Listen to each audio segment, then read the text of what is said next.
y ahora me asalta. Ba, horrelatu dizuegu, gaur hemen joan etorrian ibiliko zela jende asko, izan eta ez izan, eta ez izan, eta izan, eta Maiaren alde hontan bakarrik utzi naute, baina Maiaren bestaldean oso konpainia honean izango gara, beraz aurkeztuko dizkizuegu.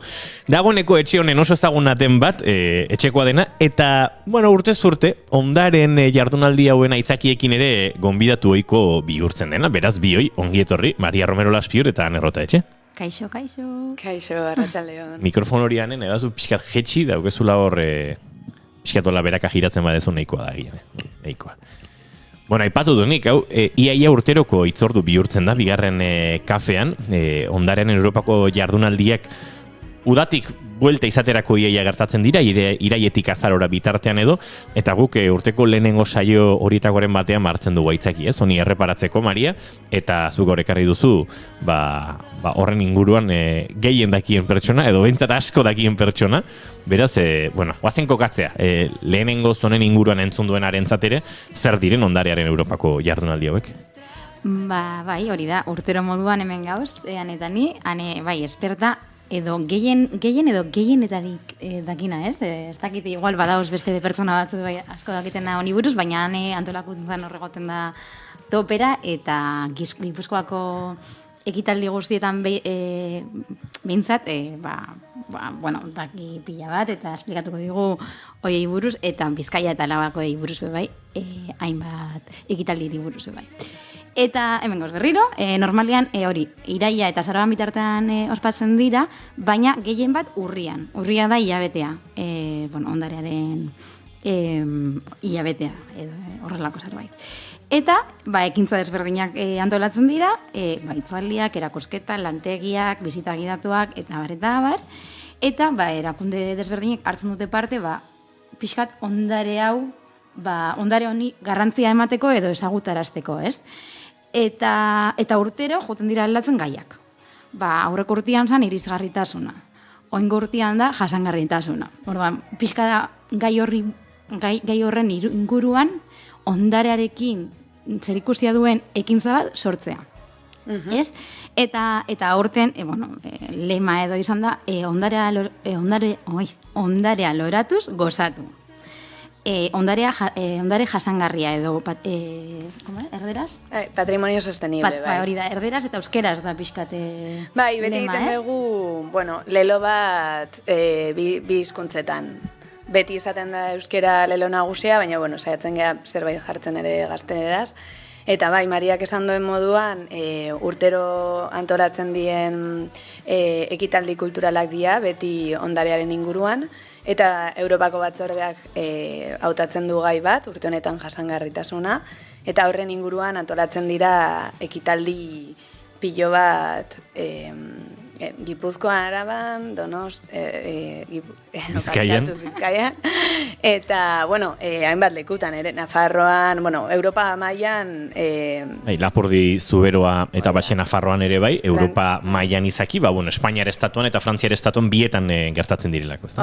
Hori da, bai, frantsesak asko maite dituzte jardunaldi hauek, bai. Beraz, horrek esan nahi du, Lapurdin eta Baxe Nafarroan eta Zuberoan zaudetenok ere izango dituzuela eskura. Europako, nola izango zan hau frantzesez bilatzeko? Journée Européenne du Patrimoine. Baina, Frantzian dia gehiago iraian, usteet. Beraz, akaso ja erdi pasata. Baina tira. Guk oraintzik martxan dauden hoiei helduko diegu, eta, asko daukagu hemen kontatzeko. Urtero egiten dugu, gaur, esan dudan bezala, Maiaren alde honetan bakarrik nago, gero jana bueltatuko da, Goiuri gaur ez da gurekin izango, baina normalean hiruron artean aukeratzen genituen hainbat plan, nik gaur saiatu naiz 3 aukeratzen, pixkate urak ordezkatzeko, gaur nere burua bidertu beharko dut.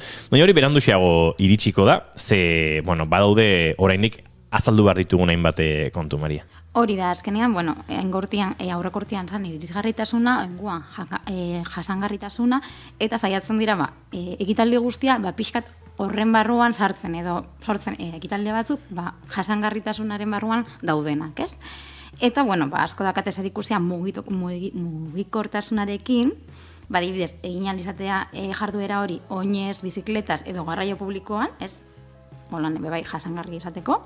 energiarekin, gaur egun gainera, energia dagoela oso garesti eta dakagula hemen krisia handia, argi naturala biltzeko, klimatizazio egokia egoteko, edo energia kontsumo txikia egotea, ez? Ekitaldi hauetan. Gero, uraren kontsumea, badibidez, ditugu modarekin lotutako ekintza batzuk gero aipatuko ditugunak, eta horrek adibidez, urarekin bebai zerikusia daukate, ez? Azkenean, zelan modaren kontsumoan, edo modaren produkzioan, uraren erabilpena oso altua izaten da, gehien bat kotoioaren produkzioan, adibidez, eta, horrekin bebai zerikusia duten ekitaldi batzu sortu dira Gipuzkoan, eta, gero, natura eta biodibertsitatea, azkenean naturarekin lotuta dauden ekitaldi asko daude aurten bebai. Urtero goten dian, ikuste dut Euskal Herrian naturarekin oso kontaktuan gaudenez, ez azkenean mendien artean itxasotik gertu, eta azkenean oso lotuta gauz gure kultura edo gure naturaren kulturarekin, ez? Ez dakitzen. Hori hori da. Ondare naturala beti dago jardunaldietan, ez? Eta Mariak esaten zuen moduan, urte honetan saiatu gea, gaia hau izan da, baita ere antolatzaileei pixka eta aholkua ematen, beraien aktibitateak modu jasangarrienean antolatu ahal izateko, ez? Eta horretarako egon gea Foru Aldundiko ingurumen saiarekin kontaktuan, eta beraiek eman zizkiguten aholku batzuk. Eta gero baita ere, programaren barruan, gehitu ditugu urte honetan garapen jasangarrirako helburuak, ez? Nazio batuek osatu zuten zerrenda hori, aipatzen da programan. Helburu bakoitza badago lotuta ekitaldiekin, ez? Azkenean, dirudi hor, agenda 2030 hori dela, oso urrun norbaitek antolatzen edo erabakitzen duen zeo zer, baina gero konturatzen gea horrelako ekitaldi zehatzekin badaukagula adibide praktikoak, ez? Horrelako... Hori da, inalogula ekintza horietan, ez? Zelan, erreflexatu aldiren objektibo edo, helburu hauek, ez? Adibidez, ekonomia zirkularra, klimaren aldeko ekintzak, eta bar, ez daude 17 puntu desberdin, eta ekitaldi guzti hauetan, bat baino gehiago edo bat behintzat badaukate, ez? Barneratuta ekitaldi barruan, adibidez, zabaltzen baldin badugu, ez?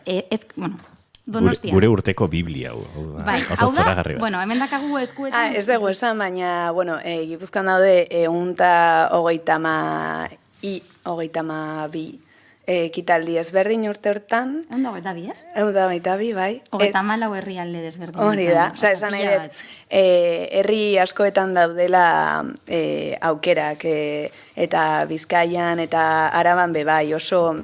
hiriburuetatik kanpo gertatzen dien ekitaldiak direla baita ere, ez? Batzuetan dirudi igual gauza gertatzen dira bakarrik Donostian, Gasteizen eta Bilbon, eta ez badago bizitza hiriburuetatik haratago. Hori da, gainera, sartzen baldin bazarete jardunaldietako gugunean, bilatu aldozu herrialde bakoitzetik, edo herrialde bakoitzean dauden ekintza ezberdinak. Hori da, iruditzen zaitu bai, oso praktikoa, azkenean, imaginau, bizitza dela urretxun. Urretxun zer ekitaldi dauz, edo Zumárragan zer ekitaldi dauz, ez?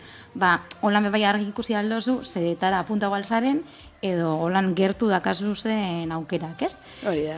Eta urten berria izan dena bebai da, brailezko ekitaldearen, gu dakagu hemen gaur, gure eskuetan, Gipuzkoako ekitaldien liburua, ez?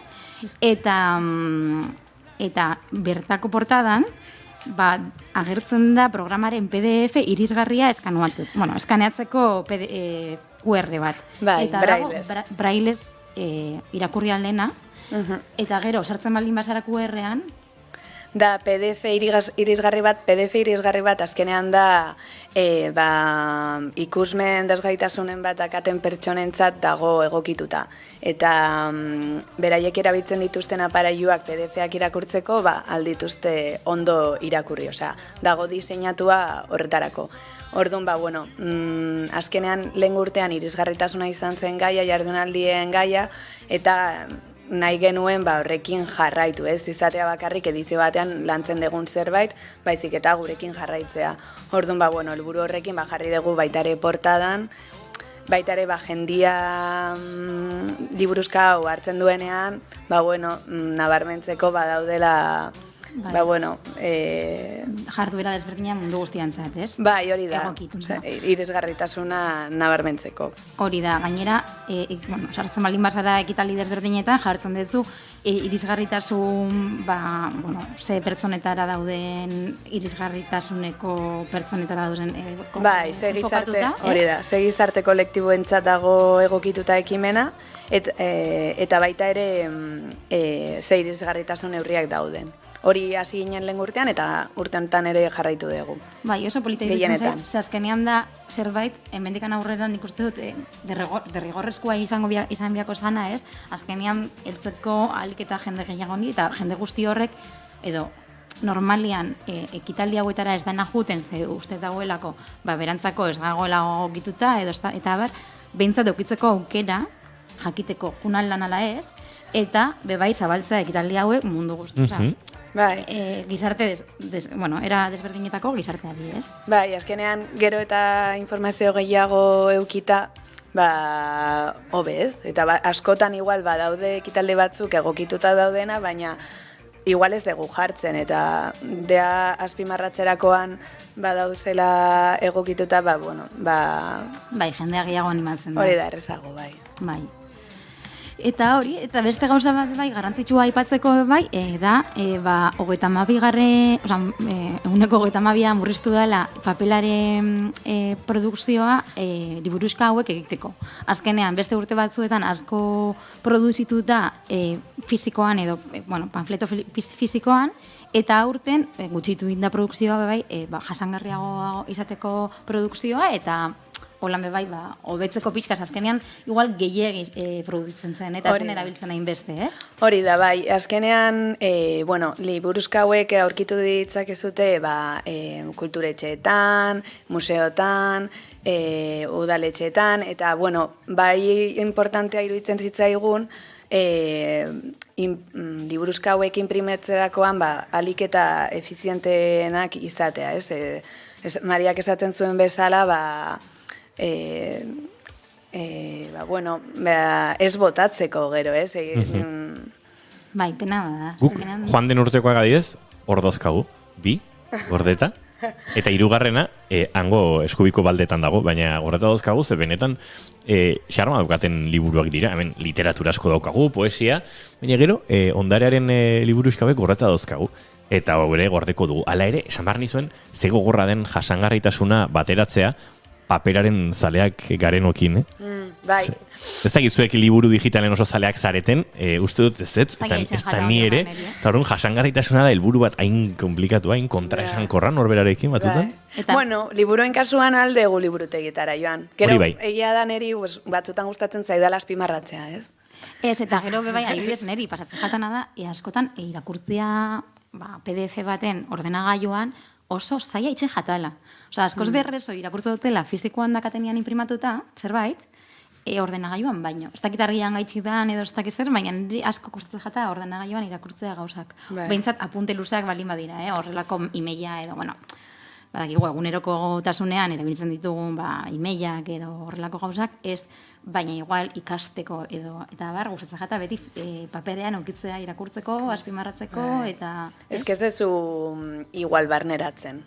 Eta idazteko askotan. Idazteko, nik askotan idazten dut lehenengo paperan eta gero ordenagailuan. Zerbait importantea bada, azkenean, ez dakit errespetua ematen dizu paperak, ez? Eta ordenagailuan egiten ditugu gauzak, como, Edo zer modutara. Pentsatzeko eta idazteko nertako errezagoa da. Ala eta guztiz bebai, berrera dira paperak, bialetatik, eta txokotatik, eta txokoak geratzen ez direnean txokoen azpitik, eta nik hemen daukat apunte partitura baten atzekaldea dena apuntez beteta, ze partitura ja nun behar. Eta hor asko, gu bigarren kafean ala ere, nik kazetari bezala beti irabilidet papera. Bigarren kafean hasi ginean eta drive bitartez lan egiten dugun enean eta bar, gero aztertu barko zan, driveen erabilerak ere, zenolako impacto ekologikoa duen, serbidoren mantenuak eta bar, baina bueno.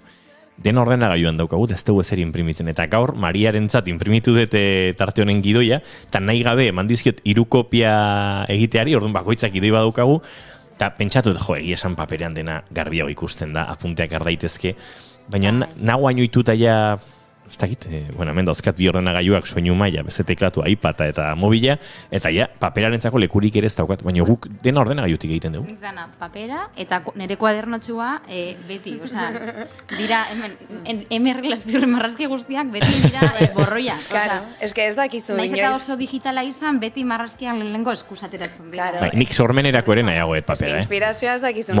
Moleskina non nahi, eta batzutan tokatu zeite gazkinen batean, boligrafoa beti ukitzen dut boltsikoan, aneri utzi dudan hori normalean nerekin izaten dut, baina beste bate dagoeneko sartu dut poltsikoan, hau da, ogibidearen gaitz horietako bat. Eta hegazkinen batean pasazait paperik ez euki da, joan komunera, eta egoten dia olako pixat eskatologikoa sona dezake, baina ulertu kontzeutu. Egoten dia, eserlekua tapatzeko moduko papel, ez dakit txarolez, baina ez da papel normal, ez da zelulosa da, papelola, eta horretako bat hartu, tolestu pixkat karratu xamar bihurtzeko, eta hor idazten hasi.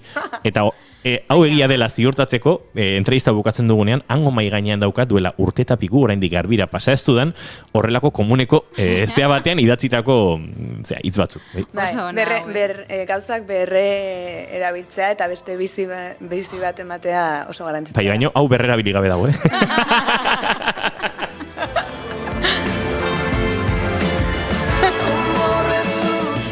Ez negin zer esan nahi zuen, aneko horrekin gehatu nahiz pixkat. Ez nengoen hortan pentsatzen ari, baizik eta ekintza batzuetan, baina, bueno, ondo dago argintapena. Argi ustea, ezta? Bueno, hemen txaipatu ditugu, jasangarritasuna horren baitan, bagaude ardatz batzuk ekintzek badituztenak gomendio bezala, ez? Mugikortasuna, energiaren erabilera, ura aipatu dugu, natura eta biodibertsitatea, erosketa berdea eta zirkularra, eta hondakinen kudeak eta bera ere. Horre guztiak hartzen du pixua, gero aztertuko ditugun plan guzti hauek, edo ekintza guzti hauek proposatzerakoan, eta neurri batean ondarearen jardunaldi hauen, ardatz edo ezaugarri behintzat badira, ez? Bai, hori da, azkenean dena daude lotuta bateron batekin.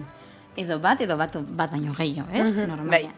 Eta bai, liburuska hartzen balin baduzu, edo sartzen balin bazarete, webgunean, daude hiru webgune desberdin dago, eta gero bat orokorra, ez? Badago bat, webgune bat programa guztiak lotzen dituena, 3 lurraldetakoak, Europako marratxoa ondarea.eus, eta bertan daude programa guztiak.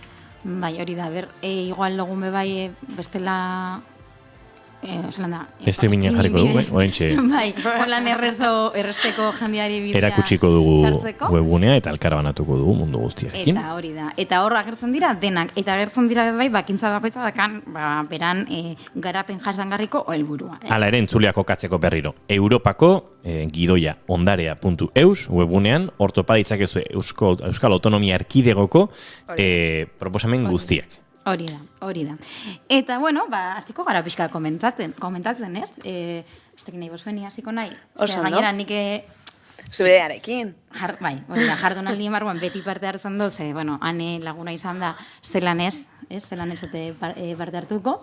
Bueno, eta azkenean ere jardunaldi hauetan nahi dugu jende berria parte hartzea, ez? Izatea beti jende berbera, eta azkenean ez dut aipatu, baina oso garrantzitsua dira jardunaldi hauetan eragileak. Azkenean, Gipuzkoaren kasuan adibidez dakago como 60 pertsona ezberdin, bere ekintza antolatu dituztenak, eta badago Maria bezala artista, baina gehien bat museoak, udaletxeak, baina, bueno, edozeinek hartu dezakela parte. Urte honetan ere, gehitu ditugu elkarteak, ingurumenarekin lotutako proiektuak dituztenak, adibidez, ekolimpieza ciudadana, edo baita ere gizarte arlotikan Gipuzkoako epilepsia elkartea, azkenean da nahiko anitza dakago. Bai, eta interesgarria, igual edozein entzun dago ezin dagoela parte hartu, baina edozein pertsona edo, bueno, artista, sortzaile, ez dakit, galeria bat, edozer, artearen eta modaren munduan dauden, ni beti natorrela pixkat horri buruz hitz egitera, edozeinek parte hartu aldau beran ekintza sortuz. Eta ekintza izan alda, edozein motatakoa, nik adibidez lantegi bat ingot, baina badaude direnak erakusketa bakarrik, edo hitzaldiak, eta azkenean antolatzen dozu pixka, zure ideia edo zure, bururatzen zaizuna, dakana pixkat zer ikusia ondarearekin, eta oinguan badibidez jasangarriketasunarekin, ez? Baditugu ere escape roomak. Hori da, escape rooma, Donostiako escape rooma, hori gustau jata bai, Nik ere ikusi, eta egia esan, nire proposamenak hiriburutatik urrun joango dira, baina itxura guapo dauka. Oso itxura bolita dauka, beraz. Eta bai, hori da, azkenean escape roomak, bai, antolatu aldute ondarearen. Bai, eske badaude escape room asko historiarekin erlazionatuta daudenak, eta ondarearekin noski orduan zentzu guztia daka horrelako ekimen batean parte hartzea, bai. Hori da, eta nik adibidez aurreko, nik hirugarren urtea parte hartzen dutena, ez? Ondan, eta aurreko urtean neban, pixkat parte hartu neban, gordaioarekin bat, gaur ez dakize partzen jatan hauan, gordaioarekin bat. Bide batez, gordaioan saio bat egingo genuela zine egin genuen. Bai, eta denboraldi honetan beharko du, eta berandu baino lehen. Antolatuko dugu. Bai, martxan jarri behar dugu horrekin, Bai. Hori, aurreko urtean neban, gordaioarekin bat. Orduan, naiz eta, inaldoz bai ekintza desberdinak, fusionatuta bi espazio desberdin, edo bi... Bai. Orduan, dana da pentsazia, eta hurren urterako animatzen zaitxustet parte hartzeko, azkenean bihar dira bebai ekintza desberdinak, eta gazte ekintza gehiago igual bebai, ez? Gero eta gehiago dauzela, baina azkenean, pixkat batzutan faltan botatzen dela, ez? Gazteen parte... justo urte honetan, aurkezpena egin genuenean, iraiaren amaieran, familia argazki horretan, gazte desente zegoen. Ja, nik ez nintzen ja gazteena. Barkatuko diazu, Rota Etxeandere, baina zu, aspaldia etzara, hainbat ingurutan gazteena izango. Bai. Hemen, gaztaroaren igarotze hori asumitzea gogorra izaten da, baina pentsa, gurekin hasi da astelenetan lanean eta praktiketan aste guztian zehar dagoen Goreti Oreja Michelena, gaur gurekin aritu da lehen orain alde egin bar izan du, baina 20 urte ditu. Eta gehiagoan konturatu nintzen, bere gurasoen belaunalditik gertuago nagoela, bere belaunalditik baino. Ez askogatik, baina hor, meridianoa pixkaia gaindituta. Beraz, atera kontuak, gaztetasun, Bueno, adina jarrera bat da. Bai. Hori da, nik oinguan bebai, ekintza bat proposatu dut, tailer bat proposatu dut, ondare jasangarria irudean ditzen dena, eta egingo dena oingurtian, ez da egingo Posidonian, egingo da Gila espazioan, dela artista espazio bat berria sortu dena Donostian, Gorza auzoan, Posidoniatik oso gertu. Eta, egingo duguna da, pixkat, emerrelaz piurretik sortzen diren piezatxo desberdinak, adibidez, kolekzio berrietan desegiten diren piezatxoak, azkenean, naiz eta, formak eta askotan transformatu egin behar dira, sortzen diren lehenengo formak, bukatzen diren, azkenengo formetara, ez? Eta hor prozesu bat dago, eta askotan geratzen dira pieza batzu, inoiz ez direnak erabiliko. Eta hori da, junai gordetzen, jabetean zehar, lantegi honetan erabiltzeko eta lehenengo puntua izateko diseinu berrietara eramango diguna, ez? Azkenean bakoitzak egingo du diseinu bat horrelako pieza batetik hasita. Ondo esplikatu nahi zen. Orduan da, berrerabiltzea sortu dira zen piezak eta ez direnak erabiliko nire produkzioan, beste diseinu desberdin batzuk sortzeko, eta bakoitzak beran pulzeratxoa, koiarra, belarritakoa, barotxea sortzeko. Eta bueno, egia... Noiz, izango da urriak 29, larun bata, 10:00 ordu 2:00. Eta nire webgunean dakazote linka nahi bazue, zue apuntatzeko. Eta konturatu nahi egia zen, aurten, modarekin eta artearekin, edo moda jasangarriarekin ekitali desberdina daudela, eta... Bai. Bueno, ni horren parte nahiela, baina pila daudela oso interesgarria direna baita. Bai, egia da urte honetan dagola desfile bat, ere? Bai, moda jasangarriaren desfile bat, bai, Bergaran. Bergara dela, azkenean ehungintzaren hiria, ez? Euskal ehungintzaren hiria, adibidez, porque, beti kotoiarekin lotutako fabrikak egon dira bertan, eta aurten ingo dutena da, kotoi proiektuarekin, kotoi da, proiektu bat sortu dena Donostian, aurrekoan egon ginean zinemalian hitz egiten beraietaz bebai, kasualidades. Bai.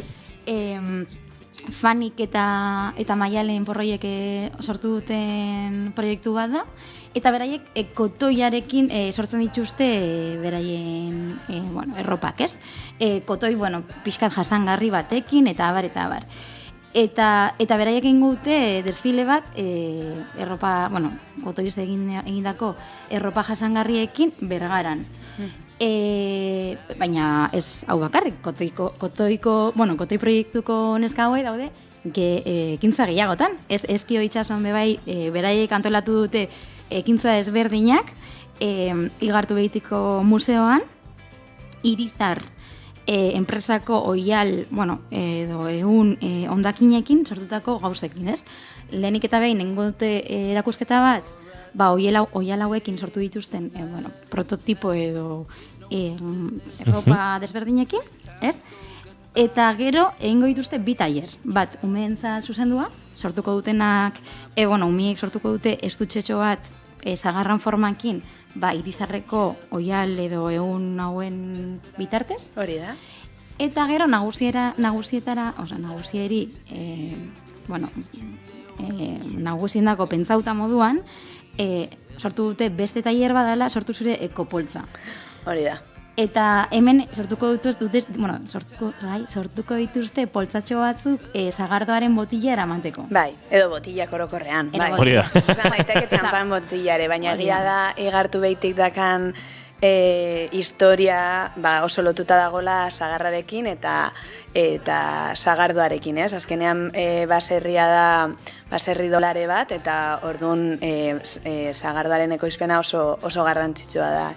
Eta baita ere museoan asko lantzen dute betidanik jasangarritasuna. Orduan urte honetan beraientzat oso aproposa zen gaia, eta nahi izan dute beste ikuspuntu batetik ikusi, ez? Eta erakusketa honekin azkenean izango dira 3-4 egun non jasangarritasuna izango da nagusi, hori moda arloan. Egongo da erakusketa, eta erakusketa aurkezteko egingo dute tertulia bat, eta bertan ere ingo dute moda jasangarritasunara den inguruan, Irizarko kideekin, Kotoiko kideekin, eta uste dut ere Emausko kideekin, hori esan didate. Bai, eta Getarian bebai, Valentziaga museoan egingo dute, tailer greki bat bebai, Emauseko jantzi desberdinei, bizitza berri bat emateko, eta bakoitzak egingo du, pixkat moldatu jantzi horiek edo kustomizatu, eta Emausekin bat, bebai, sortu duten proiektu bada, eta erroparen berrerabilpenarekin lotuta. Eta asko gustau jatan beste bat, ja pasau dana izan zalako aurreko larun batian, da Ibarko Armagintza museoan egin den lantegi bat. Baita antzeko, zerbait antzekoa da, ze azkenean hartu dute museoaren pankartak, normalian izaten direla, loneta, nahiko gogorra, ez? Industrial bateko materialekoak, ez? Eta hoiei, bigarren bizitza bat emateko, azkenean hoiei bota itzen dira, ez? Ipintzen dira momentuan, erakusketa den bitartean edo eta bar, baina gero hori dana bota itzen da. Eta aprobetxatzeko hori, sortu dituzte hoietatik tote bag batzuk. Hori da, poltsak egin dituzte, hori izan zen asteburu hontan Eibarren, eta bai, ze azkenean kultura arloan ere sortzen ditugun material pilo bat, eta askotan hor geratzen dira, ez? Gaur bertan egon naiz erakusketa berri baten aurkezpenean eta esan dute erakusketa diseinatu dutenak azkenean egin dutena baita ere izan da birziklatu beste elementu batzuk, beste erakusketa batzuetan parte izan direnak, Euskadiko Arkitektura Institutuan. Eta bai, oso garrantzitsua da. Bai, eta interesgarria. Azkenean hori, askotan gauza asko desegin egiten dira eta bigarren bizitza bat ematea, oso interesgarria eta gainera geratu dira poltsak oso politxak, argazkiak ikusi ditugu. Aizu, nik ere batzuk aipatu nahi ditut. Venga, aipatu. Hemen, bestela, ez dira, zutziko bat berare esaten. Bai, eta Bizkaia eta Arabari ere heldu behar diegu. Oso gipuzkoarrak egon geha. Oso gipuzkoarrak zatezuek, bai. Aizu, banik daukat, esaterako, Bizkaia aldera jota, areatzen, gainera espaldi naiz areatzetik egon, eta badaukat gogoa. Pagomotzak iraunarazi beharreko altxorra, eta ibilbideak Gorbeiako Natura Parkeko saldorpoko ezegunetik abiatzen da, zailtasun txikiko ibilbideak euskara jarriko dituzte, eta handik abiatu eta Otzarretarantz joango dira, eta han Juan Hidalgo historialaria pagomotzez arituko da. Urriaren 15ean, goizeko 10:00-etatik, ordu bietara bidean, hantxe, areatzen. Hori, zaitezke, pagomotz asko gustatzen zait. Pagoa orokorrean asko gustatzen zaidan zuaitza da, eta pagadietan uste dut zerbait berezia sortzen dela. Bestea, Euskal Herriko sendabelarrak, hau Otxandion egingo da, eta egia esan azken aldian, sendabelarren inguruan, ez asko, baino zertxo jakin dut eta interesgarri egiten zait, hemen ere izan genuen sendabelarren inguruko liburu baten aurkezpena, eta bada hor jakituria galdu xamar bat, eta oso interesgarria. Hau ere, biak batera ezin dira egin, ze urriaren 15ean da kasualitatea 11:30 Otxandioko plazan, eta oso interesgarri iruditu zait. Eta adibidez, beste hau, esango nuke Busturian izango dela, ez da Busturian izango, non izango dau. Ni pantailazo gatera ditut, hemen lasai irakurtzeko, eta orain zalantzak sortu zaizkit, baina, bai, hau Busturian izango da. Urdaibai ondare jasangarri izena du, eta bizitaldi gidatua garapen jasangarriko eredu Urdaibaiko biosfera reserva ezagutzeko. Biosfera reserva bat zer den azaltzen du, eta baita Urdaibairen ezaugarriak, horren kudeak eta eredua, natura eta kultura ondarea, eta naturaren babesa eta garapen ekonomiko eta sozial jasangarria uztartzeko egin diren proiektuak ere. Hor begiratokitik ingurune ikusgarriaz goza daiteke, Padurak, Atxarreko San Pedro, Izaro Uartea, eta Leida hondartza. Eta hau, errepikatuko da hainbat momentutan, euskeraz eta gazteleraz bi aukeretan izango da, urriaren 8an, 15ean, 22an eta 29an, esango nuke urriko 4 larun batetan, arratsaldeko 5:00-etatik 6 eta 4:00 bidean. Beraz, hori ere bai. Oso polita, gainera, Urdaibai da oso polita. Bai, eta gainera, jardunaldi hauetan esango nuke asko gertatzen dela, gertuko gauzak beste modu batean ikusten dituzula. Azkenean, ikasten duzu pilo bat, eta behar bada, bezakit Urdaibaitik pasatzea 1000 aldiz, eta ez da kizkizu hor gertatzen diren proiektuak, ez? Edo Iñigok aipatu dituen bat gauza. Bai, adibidez, lekitxone, ni lekitxora joten nahiela udan, eta dakagu irla, San Nikolas irla, Garraiz irla, oso polita, ontzen oso modan jarri da, kanpoko jendea lekitxora joten danean, irlara joten da, ez? Dago bide bat, ondartzatikan irlara arte, Marilla behian dagonean, pasago alzarela, ez? Eta lekitxon bai antolatu dute bizita gidatuak irlara kontatzeko bertan dagoen historia. Azkenean, lan arkeologikoak egin dituzte eta topatu dituzte hainbat arrasto desberdinak, eta historialari batek esplikatuko du eta bizita gidatu bat egingo du Irlan, igual askorentzat eta bertan bizi diren askorentzat ez ezaguna diren gauza asko aipatuko dituenak. Eta oso polita iruditzen zait. Azkenean hori askotan dakazu zerbait oso gertu, egunero pasau zarela bertatik, eta ez dakizula bertako historia zelakoa da, edo zindan. Bai, guztiz. Eta horren arira da ere Araban, atentzio eman ditere egingo duten tailer bat, eta izena ikaragarri gustatu zai, kalek hitz egiten dute. Eta, bueno, izango da, nik irakurri dudanaren arabera, bueno, ibilbide bat, bertako street arta edo ustartzeko eta bere historia kontatzeko, eta gero bizitak egiten dutenak izango dute aukera beraien, grafitia diseinatzeko. Hori da, bai, eta lotuta helburu jasangarriekin. Ze azkenean, beraiek ere aipatzen dutena da, grafitiak eta street arta bai direla ere mezuak transmititzeko bidea, ez? Hori da, bai. Eta azkenean oso potentea, gainera. Sortzea mezu bat, pertsona desberdinen artean, jasangarritasuna bultzatzeko, ez? Bai. Eta, elkarlanean, oso polita. Hori izango da, bera, ipatuko dut, urriak 15, larun bata, eta... Dena urriak 15 gertatzen da hemen. Dena urriak 15. Ze begia daukagun. Daude beste gauza batzuk. Ez baino, ez. Horretatik kanpo, baina, 2 astetan izan da jendia antolatu daiteke. Antolatu daiteke, bai. Eta izango da... ez dut ondo irakurtzen. Amerika aretoan. Amerika plazan, Gasteizen, hori da, 11etan. Bueno, batzuk pasa dira dagoeneko, baina urrian batean kultur ondare iraunkorra gesaltza ainanan ere oso ederra izan zen. Badaukat lagunikan egontzena eta benetan gozatu zuena, eta hor, iturburuetara bisita, arkeologia, gesaltza ainanako eliza eta arresian, plan zoragarriak antolatu zituzten, eta plan zoragarri gehiago asko izango dira, beraz, errexena aipatu duen bezala, Europa lagundu jazu, Europako gidoi ondarea. Gidoi-ondarea.eus, eta gero Gipuzkoa kulturan, Bizkaikoa webgunean, eta bai Arabako foru aldundiaren webgunean. Bai, eta hori, venga, animatu zaitezte. Heldu da, udazkena, hori da, udazkena, uda pasau da, pixka triste jartzen gara beti, baina ez, ikusi zenba gauza itzeko hilabete honetan. Ondarea loratzen da. Ondarea loratzen da, hori da.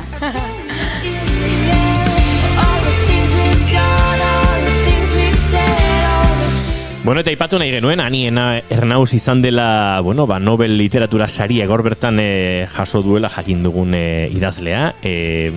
Asko ezagutzen eta maite du emakume honen literatura Goiuri Ezeizarandiak, eta horrexegatik genuen buruan haren zatitxo batzuk zuekin elkarbanatzea, baina biharko saiorako utziko dugu. Hemendik poza hartu dugu, eta batez ere saio honen kide diren batzuk poza handia hartu dute, Ani Ernausen literatura benetan gustoko dutelako, baina bihar hartuko dugu tartetxoa torren inguruan aritzeko.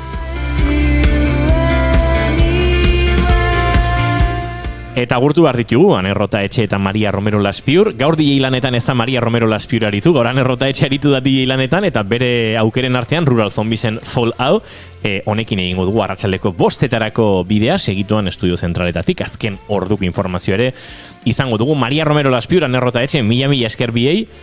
Maria, zubi aste barrura arte, Ane, zu datorren urtera arte. Laugarren kafea. Eskerrik asko bioi ondo izan. Eskerrik asko, agur.